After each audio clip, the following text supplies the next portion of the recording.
Assalamualaikum warahmatullahi wabarakatuh. Alhamdulillahirabbil alamin. Allahumma sholli ala sayyidina Muhammad wa ala ali sayyidina Muhammad. Perkenalkan, nama saya Hazib Maulana Ambin Muhaiminan, bisa dipanggil Hazib. Saya dari Prodi PGMI IPMA Fapadi dari kelas A. Di sini saya akan menyampaikan sedikit informasi bahwasanya video ini saya buat untuk memenuhi tugas perkuliahan dalam mata pelajaran filsafat ilmu yang diampu oleh Bapak Ahmad Dimyati MAG. Oke. Yang pertama adalah mitos yang ada di perdesaan. Sesuai dengan mitos-mitos orang Jawa dulu atau nenek moyang kita yang sudah lewat masanya. Jadi saya mengambil satu mitos yang ada di desa saya, bahwasanya kita tidak boleh atau kita dilarang untuk bersiul di malam hari. Menurut orang Jawa, kenapa kita tidak boleh bersiul di malam hari? Karena bersiul di malam hari akan dapat mendatangkan setan. Itu mitos dari orang-orang Jawa terdahulu, nenek-nenek moyang kita. Tapi ada masuk akalnya juga ketika kita masuk secara ilmu atau secara adab atau secara norma. Kita bicara tentang norma, bahwasanya ketika kita bersiul di malam hari, itu kan di malam hari dengan posisi yang sunyi, dan malam hari juga merupakan waktu istirahat dari orang lain. Maka dari itu, dari segi logika atau norma kesopanan, bersiul di malam hari itu dapat mengganggu istirahat orang lain. Dan yang kedua, yang berbunyi yarfa'illahu alladziina aamanu minkum walladziina utul ilma darajat. Surat Al-Maidah ayat 11. Dalil ini menyatakan tentang orang yang beriman dan orang yang berilmu. Jadi saya mengambil dalil ini sangat cocok sekali untuk saya dan teman-teman saya semua seperjuangan ini ketika masih belajar. Jadi ilmu apa yang saya ambil dari dalil ini, bahwasanya Allah Subhanahu wa taala menyatakan bahwa derajat orang yang berilmu itu akan lebih tinggi daripada orang yang tidak berilmu. Dibuktikan dengan firman Allah tadi yang ada di surah Al-Maidah ayat 11. Begitu pula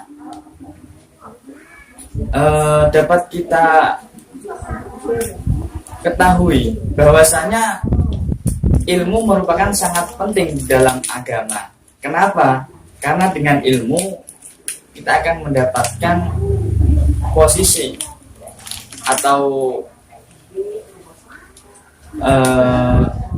derajat, derajatnya sudah tinggi. Orang yang berilmu itu sudah berbeda dengan orang yang tidak berilmu. Itu adalah pelajaran-pelajaran yang penting bagi kita untuk mengetahui isi dari dalil tersebut. Dalam Buya Hamka menyebutkan bahwasanya iman tanpa ilmu bagaikan lentera di tangan bayi. Namun ilmu tanpa iman bagaikan lentera di tangan pencuri. Itu kata Buya Hamka. Itu adalah sedikit pelajaran yang saya ambil dari yang pertama tadi, yarfa'illahu alladziina aamanu minkum walladziina utul ilma darajat. Jika Mbah Hasyim Asy'ari menyatakan bahwa orang yang berilmu itu akan lebih tinggi derajatnya. Karena apa? Dengan alasan para ulama, para alim ulama, orang-orang yang berilmu tersebut bisa menggabungkan, mensinkronkan antara ilmunya dengan agama, dengan amal. Kemudian selanjutnya adalah isu yang akan saya ambil, yang sekarang baru rame-ramenya diperbincangkan, bahwasanya ada isu benarkah ada potensi tsunami 20 meter yang akan terjadi di pantai selatan Tanah Jawa. Dengan isu tersebut saya tertarik dan saya membuktikannya dengan membuka situs berita online Serayu News. Pengungkapan dari isu ini berdasarkan pada kajian beberapa penelitian, termasuk penelitian terakhir yang dilakukan tim interdisipliner ITB Bandung yang didukung oleh BMKG, KPP, dan BIG, dilakukan berdasarkan analisis data-data kegempaan BMKG dan pemodelan tsunami.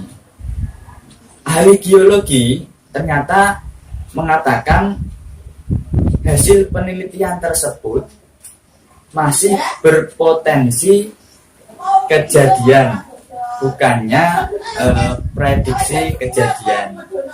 Jadi dengan kata-kata itu dapat kita pahami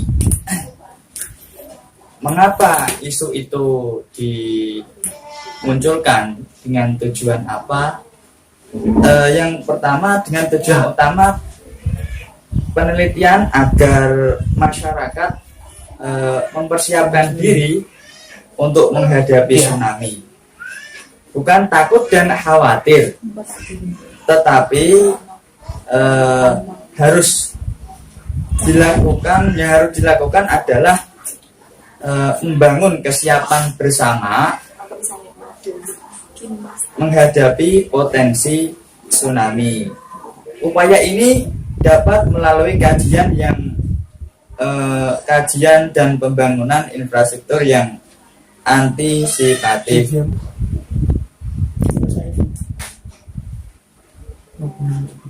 Berikut adalah isu dan apa yang sebenarnya terjadi. Seperti yang dikatakan oleh ahli geologi, bahwasanya penelitian tersebut masih potensi kejadian, bukan yang prediksi kejadian. Jadi ada tujuannya tadi, kita untuk membangun persiapan, bukannya untuk takut berlebihan, tapi kita untuk membangun kesiapan bersama-sama untuk menghadapi itu semua. Dan semoga itu semua tidak akan terjadi kepada kita yang ada di Jawa. Oke, terima kasih. Berikut adalah sedikit video yang saya sampaikan. Bila ada tutur kata yang kurang berkenan di hati, saya mohon maaf sebesar-besarnya. Akhirul kalam, wabillahi taufiq wal hidayah. Assalamualaikum warahmatullahi wabarakatuh.